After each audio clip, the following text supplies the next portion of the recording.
And welcome back to part 2 of Roy on Rescue. The second one I was talking about was a question that came in from a rescuer who has been put into situations before where they are dealing with a pediatric cardiac arrest. The parents are alongside the child, and they're wondering about what the proper protocol might be in regards to allowing the parents to stay with the child throughout the rescue event, throughout the cardiac arrest. And I would be happy to share at least my experience. I don't know that there is any one given protocol.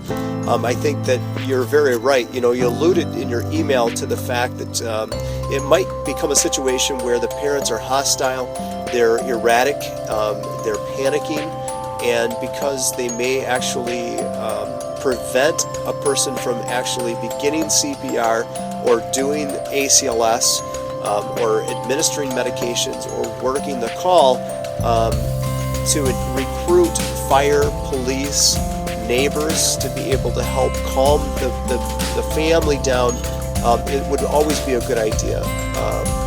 However, many a parent that I've been working with is very rational, and they're able to be reasoned with through the call. And I think that not only is it a great idea to have the parents there while we're working on the child, while we're being empathetic, while we're being compassionate, working our hearts out to try to save this little life, but it always afforded me the opportunity to educate the parent as well, to be able to tell them what I'm doing and why I'm doing it. As EMS, and especially as paramedics,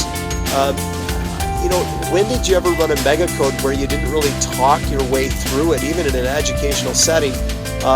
We're very used to verbalizing what we're doing, what we're about to do, why we're doing it. And I think that what it does for that surviving loved one, that family member, that parent, is it tells them, we're on your side, and we're giving this child the best chance of survival we can. We're not giving up on the baby or on the child. We're doing our best. We're using all the tools in our toolbox to try to save this little life. And this is how the child is responding. Either they are or they're not. And if they're not, this is the next step we're going to take. This is the next medication we're going to deliver. This is the next therapy that we're going to administer to try to see if we can get a positive result. And if the call looks like it's not doing well, if the baby or child looks like they're not responding to the treatment, don't wait until the end to let the parent know that, or the loved one. I think it's always a great idea to let them know that the child is not responding to certain treatments. And we're going to do this or that, but if the child continues to not respond, this is going to be our next step and our next plan of action.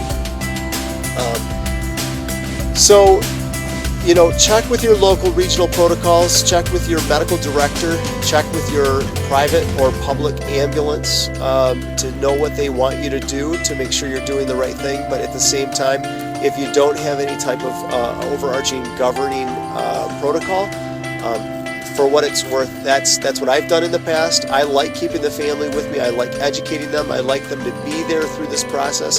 We think about it from our standpoint. This is it.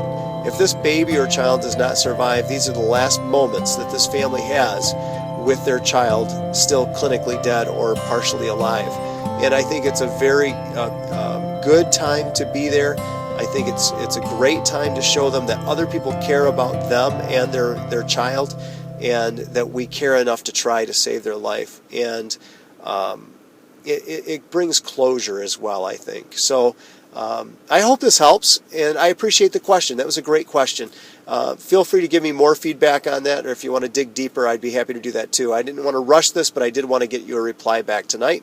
Until next time, keep on rescuing, and this is from Roy on Rescue. Bye-bye.